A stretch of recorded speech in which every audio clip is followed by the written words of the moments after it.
아모스서 1장 11절서부터 2장 3절까지의 말씀입니다.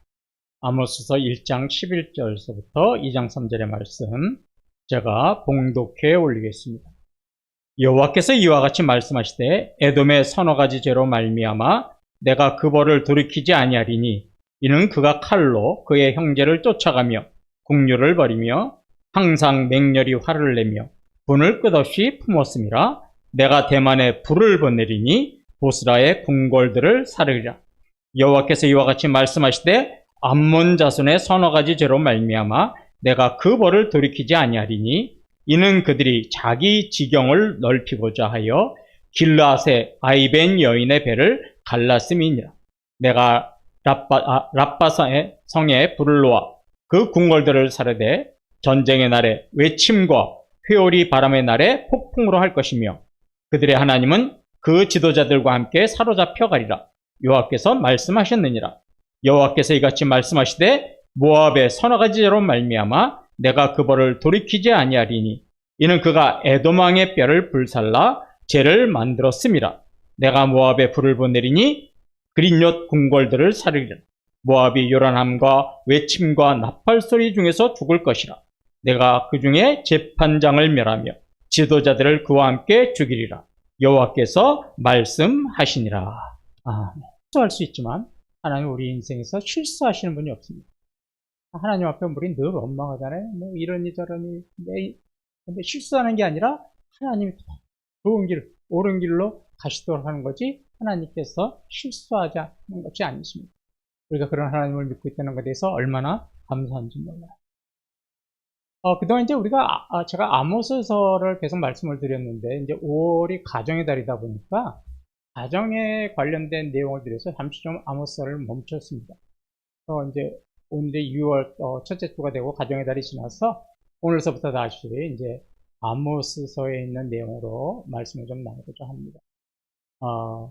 이제까지 말씀드린 내용을 다시 한번 정리를 해봐야 될 것 같아요. 기억하시는 분 아무도 계실 것 같아가지고, 이제까지 말씀드린 아모스 내용은 이런 거죠. 북이스라엘이 하나님과 우상을 더불어 섬겨요. 동시에 섬기고 하나님의 말씀에는 순종하지도 않아요. 그리고 예배를 드려도 형식적인 예배만 드립니다. 그러다 보니까 하나님께서는 굉장히 그 종교적인 그런 어떤 모습에 굉장히 화가 나셨어요. 그뿐만 아니라 사회적으로 이 권력층, 부유층들이 가난한 사람, 힘없는 사람, 연약한 사람을요, 억압하고 착취를 해요. 그래가지고 하나님께서 통치하시는 원리인 정의와 공의를 완전히 무시하고 땅바닥에 떨어뜨립니다. 이런 북이스라엘의 사회적으로 또 종교적인 행동에 하나님 분노하셔서 여로보암 2세 왕 때 하나님께서는 아모스 선지자를 보내셔가지고 북이스라엘의 심판과 멸망을 선언하시는 내용이 이제 아모스서의 내용입니다. 그런데 참 흥미롭고 놀라운 게 뭐냐면 하나님께서는 북이스라엘에게 직접 심판과 멸망을 선언한 것이 아니라 제일 먼저 북이스라엘에 둘러싸고 있는 7개의 나라에 대해서 먼저 심판과 멸망을 선언하십니다. 그래서 우리가 봤던 나라가 어떤 나라였냐면 이제 다메섹과 가사라고 하는 블레셋, 또 두로였죠. 이 세 나라의 죄는 공통적으로 어떤 죄냐면 하나님께서 창조하신 인간의 존엄성을 완전히 무시하는 거예요. 그리고 하나님이 통치하시는 정의와 공의를 완전히 깨트려 버렸습니다. 그래서 이런 세 나라에 대해서 하나님은 불을 보내셔서 심판하시겠다고요. 그럼 여기서 불을 보낸다는 게 무슨 말이냐? 강대국을 통해서 그 나라를 침략하게 하고 그 나라를 멸망당하게 하시겠다라는 겁니다. 여기까지가 이제 아모스서에 대해서 전해드린 내용이고, 오늘은 이제 또다시 하나님께서는 아모스 선지자를 통해서 세 나라에게 또 심판과 멸망을 선언합니다. 그 세 나라가 우리가 오늘 본문에서 읽었듯이 에돔, 암몬, 모압. 이 에돔, 암몬, 모압은 공통점이 뭐냐면 북이스라엘과 친척인 나라죠. 친척 나라. 그러면 먼저 에돔의 죄를 한번 보도록 하겠습니다. 11절입니다. 여호와께서 이와 같이 말씀하시되 에돔의 서너 가지 죄로 말미암아 내가 그 벌을 돌이키지 아니하리니 이는 그가 칼로 그의 형제를 쫓아가며 긍휼을 버리며 항상 맹렬히 화를 내며 분을 끝없이 품었음이라. 예, 에돔은 조상이 누구냐면 에서입니다. 에서. 우리가 잘 아는 창세기를 보면 이삭에게는 쌍둥이 아들이 있었죠. 야곱과 에서. 근데 이 야곱과 에서는 태어날 때서부터 어떻게 해요? 서로 먼저 나오려고 발버둥 치는 경쟁적인 관계로 태어납니다. 끊임없이 형과 동생이 싸워요. 부모님들 형, 동생이 싸우고 막 이러면 그냥 참 짜증나죠. 그죠? 네. 사이좋게 지냈으면 좋겠어요. 우리 그 형제자매들이. 그리고 그러다 보니까 커서도 어떤 일을 벌였냐면 동생 야곱이 이게 사기꾼 기질이 있어가지고 형 에서의 장자의 축복권을 사기를 쳐서 빼앗아 버립니다. 이걸로 뭐 서로 죽이니 살리니 싸우다고 도망가고 그러다가 우여곡절 끝에 두 사람은 이제 결국은 화해하죠. 그런데 이런 관계는 거기서 끝난 게 아니었습니다. 이 에서의 후손과 야곱의 후손이 세운 나라가 그 자손들이 이런 관계 때문인지는 모르겠지만 늘 원수지간처럼 지내요. 늘 대적하고 지냅니다. 사이가 참 안 좋았어요. 그래서 이스라엘 역사를 보면요. 에돔은요. 끊임없이 이스라엘을 괴롭힙니다. 영토를 침략하고 괴롭혀요. 근데 이런 에돔이 그 적개심, 그런 분노가 언제 극에 달했냐면 유다가 멸망당할 그때 이 에돔의 적개심이 극에 달합니다. 자, 그 내용이 어디에 나오냐면요. 시편 137편 7절에 나와요. 여호와여 예루살렘이 멸망하던 날을 기억하시고 에돔 자손을 치소서. 그들의 말이 헐어버리라 헐어버리라 그 기초까지 헐어버리라 하였나이다. 네, 유다가 멸망할 때 그때 얼마나 괴롭혔냐면 시편 기자 이렇게 그냥 헐어버리서 기초까지 헐어버리서 그럴 일이 있을 줄 이 시편 기자가 예언하고 있는데 생각해보세요. 형제가 힘들고 어려우면 어떻게 돼요? 형제되는 사람들이 긍휼을 베풀고 도와주는 게 마땅하잖아요.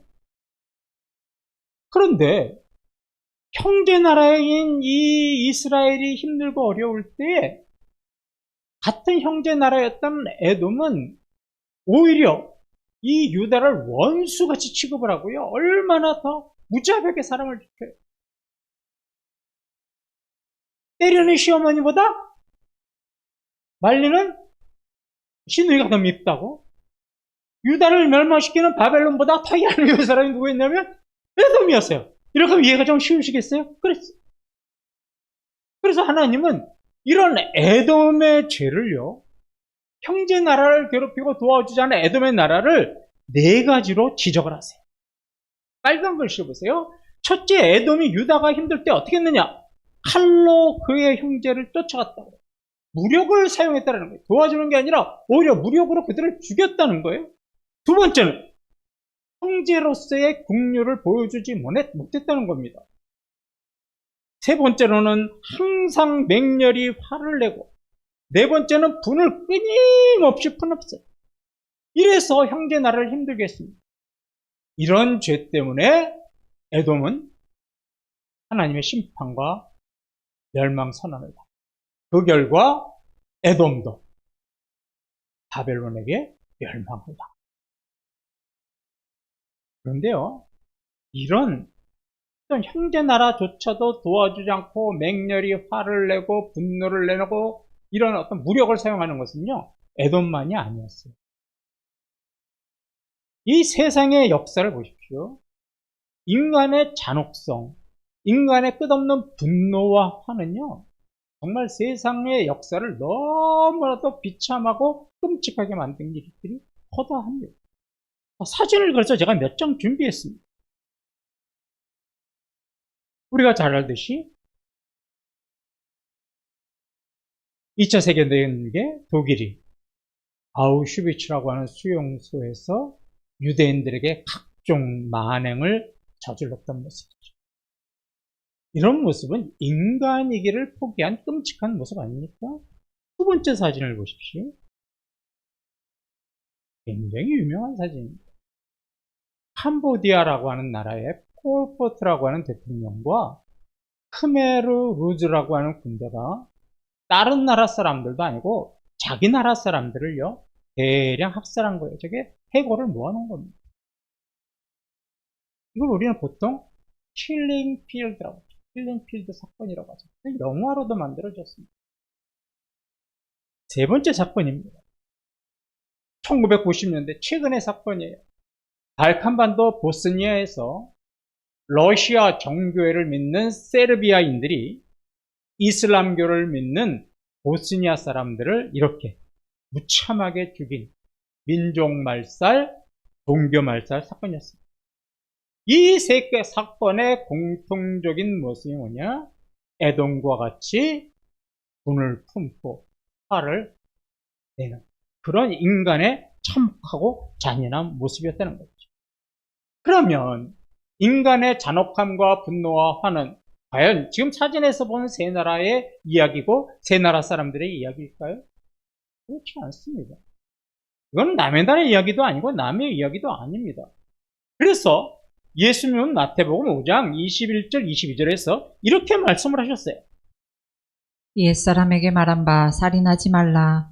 누구든지 살인하면 심판을 받게 되리라 하였다는 것을 너희가 들었으나 나는 너희에게 이르노니 형제에게 노하는 자마다 심판을 받게 되고 형제를 대하여 라가라 하는 자는 공회에 잡혀가게 되고 미련한 놈이라 하는 자는 지옥불에 들어가게 되리라. 예수님이 뭐라고 말씀하셨냐면 형제들에게 화와 분노를 품고 행동하는 자들은 심판을 받고 지옥불에 들어가게 될 거라.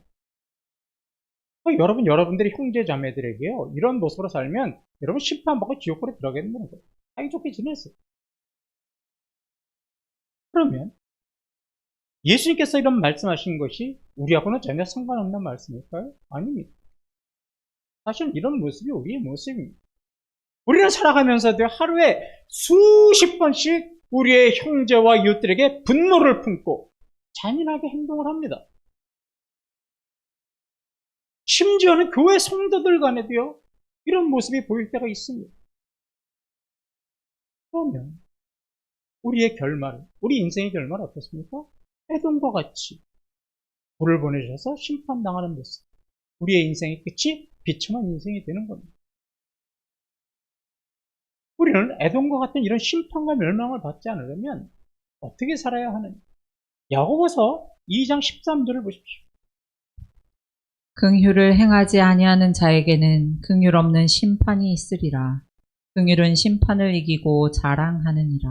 예, 형제 이웃들에게 긍휼을 베풀지 않고 오히려 분노와 화를 가지고 형제를 대하고 이웃을 대하고 직장 사람들을 대하고 내 옆에 사는 사람들에게 대하고 이러면 기다리는 것은 긍휼 없는 심판이에요. 긍휼 없는 심판. 나쁜 말로 하면 얄짤없이 심판받는다. 얄짤없이 심판. 하지만 형제와 이웃들이 어려움에 처해 있을 때 긍휼을 베풀고 도움의 손길을 내미는 사람들은 설령 큰 죄를 졌다 하더라도 어떻게 하신가요? 하나님께서 베푸신 긍휼, 너희들이 보여준 그 긍휼의 모습으로 하나님은 심판을 면하게 해주신다는. 그래서 우리가 이 험악한 시대에 우리가 살아가야 할 모습, 분노와 화가 아니라 긍휼로 살아가는 겁니다. 자비와 사랑으로 살아가는 겁니다. 에돔이 우리에게 주는 교훈입니다. 자, 다음은 모압과 암몬의 죄를 한번 보겠습니다. 우리가 잘 아는 창세기에 나오는 소돔과 고모라가 멸망할 때 살아난 사람이 세 사람이었죠. 아브라함의 조카 롯과 그의 두 딸입니다. 그때 이 딸들이 자기들의 종족을 번성시키기 위해서 잘못된 생각을 하죠. 큰딸이 아버지와 동침을 합니다. 그래서 낳은 아들로부터 모압 북속이 모압 나라. 그리고 이번에 둘째 딸이 또 아버지와 동침을 해서 낳은 아들로부터 암몬 족속, 암몬 나라가 시작이 됩니다. 그러니까 암몬이라는 나라과 모압이라는 나라는요, 시작부터가, 태초부터가 잘못된 민족, 잘못된 나라였습니다. 그러면 암몬의 죄가 구체적으로 어떠냐? 13절을 한번 보십시오. 여호와께서 이와 같이 말씀하시되 암몬 자손의 서너 가지 죄로 말미암아 내가 그 벌을 돌이키지 아니하리니 이는 그들이 자기 지경을 넓히고자 하여 길르앗의 아이벤 여인의 배를 갈랐습니다. 예, 암몬의 죄가 뭐냐면 자기 지경을 넓힌다는 건 자기 영토를, 자기 국가의 영토를 넓히기 위해서 길르앗을 공격을 했어요. 그런데 그냥 공격하는 것 같으면 또 이해하겠어요. 그런데 어떤 행동을 했냐면 임신한 여인의 배를 갈라버렸어요. 그리고 갈라버리고 그 안에 있는 그 엄마의 뱃속에 있는 태아를 끄집어내. 이게 있을 수 있는 일입니까? 그런데 이게 서로 간에 전적을 하다가 한 게 아니에요. 일방적으로 자기 영토를 넓히기 위해서 침략을 했을 때 그렇게 행동한 거예요. 왜 태아를 꺼냈을까요? 혹시라도 이 애가 자라서 우리나라에 복수할까봐 그게 두려웠던 거예요.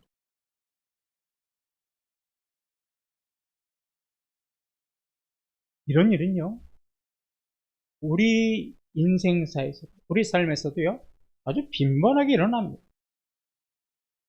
우리는 삶의 영역을 넓히기 위해서 수단과 방법을 가리지 않습니다.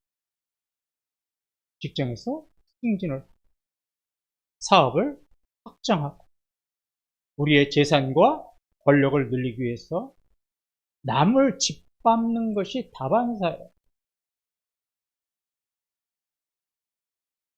최근에 우리가 알고 있는 사건이 하나 있죠.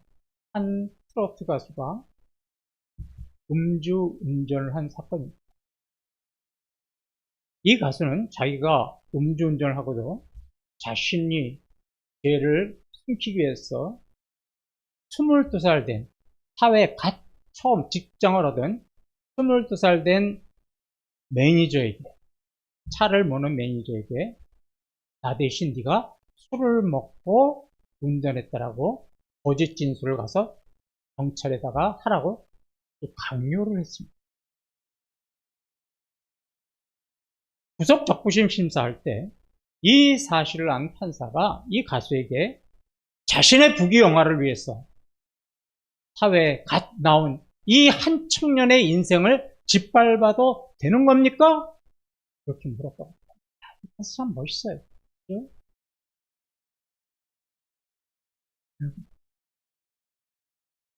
22살 된 매니저가 먹고 살기 위해서 그 가수와 그 회사 대표가 강요한 대로 자기가 술을 먹었다고, 먹고 운전했다고 거짓 자백을 했습니다. 그 결과 이 매니저는 구속은 되지 않았지만 불구속으로 지금 재판을 기다리고 있습니다. 완전히 한 트로트 가수의 음주운전 때문에 이 인생은 처음부터 꼬이고 잘못된 인생인 겁니다. 여러분, 이게 암몬이 자기 영토를 넓히기 위해서 길르앗에 임신된 여인의 배를 가르는 모습하고 다를 게 뭐가 있습니까? 똑같은 모습입니다. 우리 사회는요, 잔인하고 비열한 방법을 통해서 우리 자신의 영역을 넓히려고 합니다. 그러면서 우리는 뭐라고 치부하면 그것이 세상을 살아가는 방법입니다. 그것이 세상에서 승리하는 방법입니다. 그것이 세상의 생존 경쟁의 법칙입니다. 이렇게 치부를 해요. 그러면 우리는 여러분들이 지금 끔찍하게 생각하셨던 암몬과 다를 것이 없는 사람들입니다. 그러면 우리의 인생의 결말은 하나님께서 불을 보내셔서 심판하고 멸망케 하시는 거죠. 2장 1절에는 모압의 죄가 나옵니다. 여호와께서 이와 같이 말씀하시되 모압의 서너 가지 죄로 말미암아 내가 그 벌을 돌이키지 아니하리니 이는 그가 에돔 왕의 뼈를 불살라 죄를 만들었습니다. 죽은 자에 대한 예언은 살아있는 사람들이 갖추어야 할 가장 기본적인 예입니다. 그런데 모압은 어떤 죄를 지었냐면 이미 죽어있는 에돔 왕의 무덤을 파헤쳐요. 그리고 거기서 이미 뼈만 남은 그 에돔 왕의 뼈를 끄집어내서 불살라가지고 회를 만들어서 다른 데 사용을 했다는 거예요. 벽칠하고 뭐 이런 데 사용했다는 거예요. 그거 생각해 보십시오. 이미 돌아가신 여러분의 부모님의 묘를 함부로 누가 파헤치고 함부로 위장했다 그러면 여러분들의 마음이 얼마나 아프시고 속상하시겠습니까? 근데 그런 것도 아니고 완전 뼈를 끄집어내서 불살르는 그런 혐오적인 행동을 한 겁니다.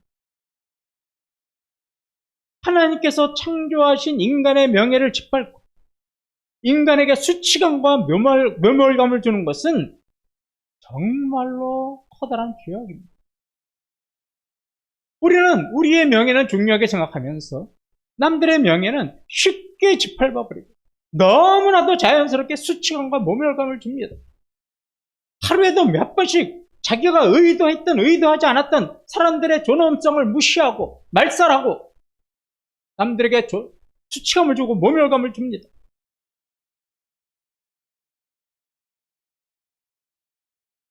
오늘 하루도 우리는 얼마나 많은 말과 행동으로 이웃 사람들의 마음을 아프게 할지도 알 수도 없습니다. 그렇다면 우리는 모압에게 내려진 심판, 우리는 그것을 피할 수 없을 겁니다. 이에 제가 지금 말씀드린 세 나라, 에돔, 암몬, 모압의 죄를 보면 공통적으로 나타나는 것이 뭐냐면 분노와 화입니다. 분노와 화. 지금 우리가 사는 사회도 분노가 가득 차 있죠. 그래서 그 대표적인 사건이 뭡니까? 우리가 잘 아는 묻지마. 자신과는 아무런 상관이 없는 사람들을 자신이 갖고 있는 그 분노와 화 때문에 폭행을 하고 살인까지 하는 그런 사회입니다. 길거리를 지나갈 때도 얼마나 불안한지 몰라요. 그래서 심리학자, 범죄학자가 조언해준 내용이 하나가 있습니다. 절대 여성분들 길거리 지나가면서 핸드폰 보지 말라는. 주의를 뺏기는 순간 그들에게 빌미를 준대요. 우리 여성분들, 권사님들, 집사님들, 학생들 길거리 지나가면서 핸드폰 보지 마세요. 한눈 파는 순간에 그 사람들에게 기회를 준다고 이야기를 하더라고요.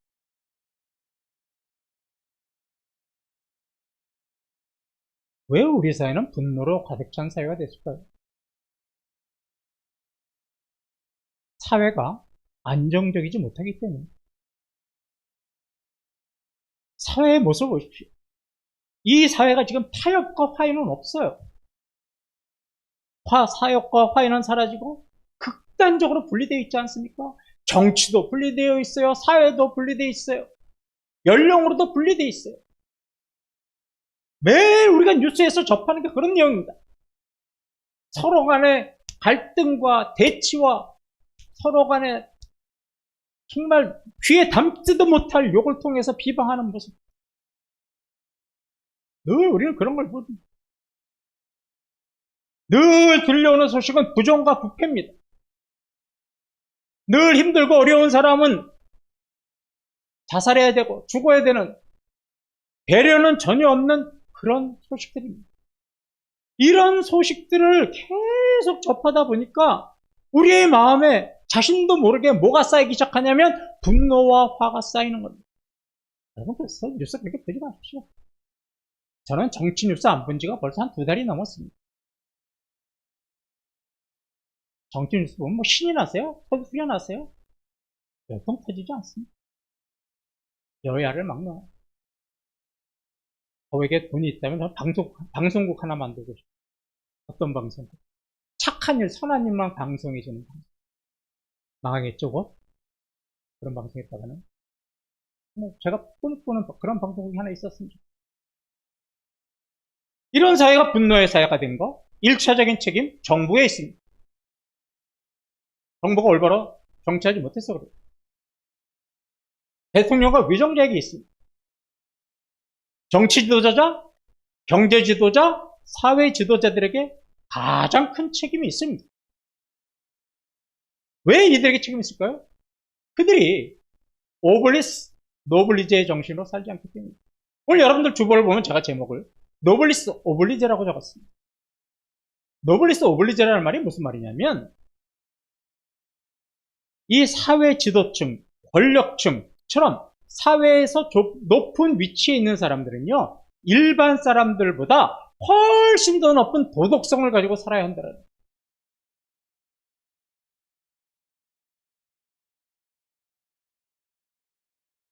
그 오블리스 노블리제. 이게 옛날에 귀족들은 훨씬 더 평균보다 높은 도덕성을 가지고 살아야 한다는 말에서 유래가 된 거예요. 그런데 지금 우리가 보듯이 정치 지도자, 경제 지도자, 사회 지도자들이 노블리스 오블리제, 더 높은 도덕성과 책임감을 가지고 살고 있습니까? 그렇지 않으니까 이 사회가 분노의 사회가 되고 있는 겁니다. 그들이 노블리스 오블리제의 삶을 살지 않고 부정과 부패를 행하고 그렇게 벌어들인 돈을 물 쓰듯이 쓰면서 살고 있기 때문에 그런 모습을 바라보고 있는 우리들의 마음에는 너나 같이 하나같이 분노가 끓고 화가 담으면서 그것이 어디에 표출될 데가 없으니까 길거리 가는 사람들에게 표출이 되고 내 이웃들에게 표출이 되는 거예요. 며칠 전에 마트를 갔다 왔습니다. 이렇게 마트를 지나가는데 고객관리센터라는 데가 있어요. 이정현 권사님 정도의 연배가 되시는 여성들이 막 고객센터 관리 여직원에게 아주 한층 아닌 사람한테 막 목복질로 되는 거예요. 그래서 지나가려다가 대체 무슨 일인가라고 귀를 듣고 잠깐 멈춰서 귀를 들여봤습니다. 근데 이 여성분이 항의하고 있는 내용이 뭐냐면 납작한 과자 있는데 그래서 이름이 뭐지? 과자가 이렇게 납작한 과자가 있어요. 응? 애플 네? 알지도 못하면서 여기서 납작한 과자가 있어요. 아, 내가 그걸 모르겠다. 나 좋아하는 과자인데 아시는 분 없어요? 네? 아, 푸푸다스 말고 더 납작한 거, 뭐 이만한 거, 손바닥 만한 거 있잖아요. 그렇죠, 와플. 아, 와플이 담아있는 거 있죠? 근데 여기에 만져보니까 이게 갈라고 포장을 뜯었던 모양이에요. 그리고 이제 담고 있는데 하나가 부러져 있더라는 거예요. 이렇게. 그거 바꿔달라. 나는 부러지게 더 좋던데. 왜? 먹기 좋잖아요. 이거 안 바꿔준다고 막. 그러면 그냥 차분하게 여기에서 고객센터는 요새 웬만한 거 다 바꿔줍니다. 네. 어디는 그냥 먹다가 절반 남은 것도 가서 바꿔달라고 하면 바꿔줘요, 요새. 예, 고객이 왕이니까. 그런데 그게 그렇게 화를 낼 일인지 막 사태라고 큰 소리를 지고 고성을 지르서 주위 사람들이 다 보는 거예요. 그 정도의 연배면 차분하게 이야기했어. 이거 내가 보니까 하나가 부러졌는데 이거 좀 바꿔달라고. 왜요? 분노가 차 있어. 화가 차 있어.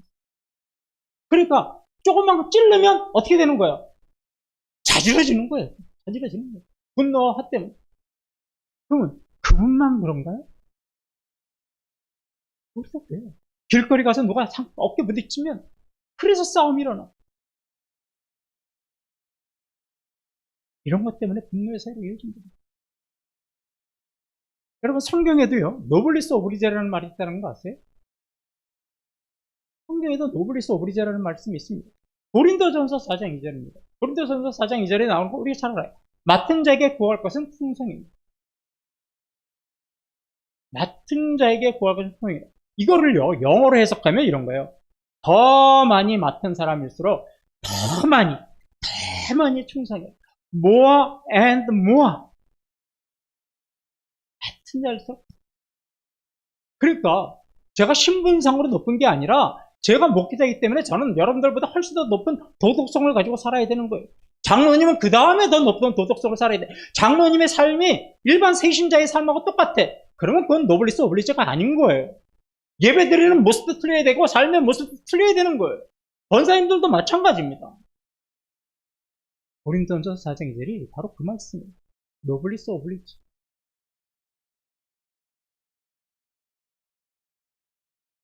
우리 모두는요, 하나님께서 주신 구원의 은혜와 말씀의 능력으로 노블리스 오블리제의 삶을 살면서 이 사회를 변화시킬 의무와 책임이 있는 사람들입니다.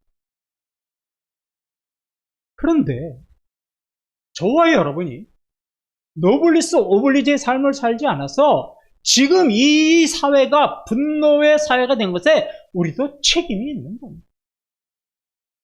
우리도 일정 부분 책임이 있는 거예요. 혜령이, 시온이, 하온이 나는 학생이니까 아니에요. 여러분의 학교에서도 노블리스 오블리제의 삶을 살아야 돼요. 어른들만의 얘기가 아닌 거예요. 잘 들으세요. 나는 어리니까가 아니에요. 유나조차도 노블리스 오블리제의 삶을 살아야 되는 거예요. 우리가 그렇게 살지 못해서 이 사회가 분노의 사회가 된 겁니다. 정치 지도자의 책임이 아니요, 경제, 사회 지도자의 책임이 아니라 저와 여러분의 책임입니다. 우리는 주님에게 맡은 사명이 있는데 그 사명을 우리가 감당하지 못했기 때문에 이 사회가 분노의 사회가 된 겁니다. 그러면 우리는 과연 노블리스 오블리지의 삶을 살아야 되는데, 그럼 삶은 어떤 삶일까요? 디모데전서 6장 18절 19절을 보십시오. 선을 행하고 선한 사업을 많이 하고 나누어 주기를 좋아하며 너그러운 자가 되게 하라. 이것이 장래에 자기를 위하여 좋은 터를 쌓아 참된 생명을 취하는 것이니라. 예, 저와 여러분이 우리가 속한 가정, 직장, 사업장, 이웃들에게요, 선을 행하는 거예요. 선을 행하고 선한 사업을 하고 나누어주기를 좋아하고 너그러운 자가 되는 것이 우리가 노블리스 오블리지의 삶입니다. 내꺼. 이러니까 그리스도인이 이렇게 사니까 그러니까 사회가 분노의 사회가 되는 거예요. 그러면 분노의 사회는 변화되는 거예요. 또 한 구절 보겠습니다. 스갈에서 7장 9절 10절입니다. 만군의 여호와가 이같이 말하여 이르시기를 너희는 진실한 재판을 행하며 서로 인애와 긍휼을 베풀며 과부와 고아와 나그네와 공핍한 자를 압제하지 말며 서로 해하려고 마음에 도모하지 말라 하였으나. 예, 저와 여러분이 진실하게 행하고 인애와 긍휼을 베풀고 힘없고 연약하고 가난한 자를 배려하고 산다면 이 사회는 분명히 변화되는 겁니다. 이런 삶이 저와 여러분의 노블리스 오블리지의 삶입니다. 오늘 우리가 은혜 찬양 시간에 불렀던 찬양의 가사를 제가 한번 좀 읽어드리겠습니다. 주님의 은혜로 살아가는 우리의 모습이 참 아름다워요. 주님이 맡긴 사명 잘 감당하는 우리의 모습이 너무 아름다워요. 하나님을 감동시키고 세상을 변화시키니 우리는 이 세상에 필요한 사람, 우리 때문에 어두운 세상이 사랑으로 가득 차지요. 우리 때문에 어두운 세상이 찬양으로 가득 차지요. 우리 때문에 하나님께서 더욱 영광 받으시죠. 이게 바로 노블리스 오블리제의 삶을 살 때 세상이 변화시키고 우리는 세상에 필요한 사람이 된다는 거예요. 지금 우리가 살고 있는 분노의 사회가 조금이라도 변해서 행복한 사회가 되고 우리는 정치 지도자들, 위정자, 대통령만 바라볼 것이 아니라 우리 모두 삶의 현장에서 노블리스 오블리제의 삶을 살아야 합니다. 자기의 지경을 넓히기 위해서 수단과 방법을 가리는 모습이 아니라 남들을 배려하고 남들의 아픔과 고통을 더듬어주는 우리 모두가 되어야 합니다. 우리 이태원교회와 성도님들, 삶의 현장에서 노블리스 오블리제의 삶을 사심으로 이 분노의 사회가 변해서 평화와 사랑과 자비가 넘쳐나는 그 사회를 만들어 가시는데 우리가 앞장서시는 우리 성도님과 교회 되시기를 주님의 이름으로 축원합니다. 우리 다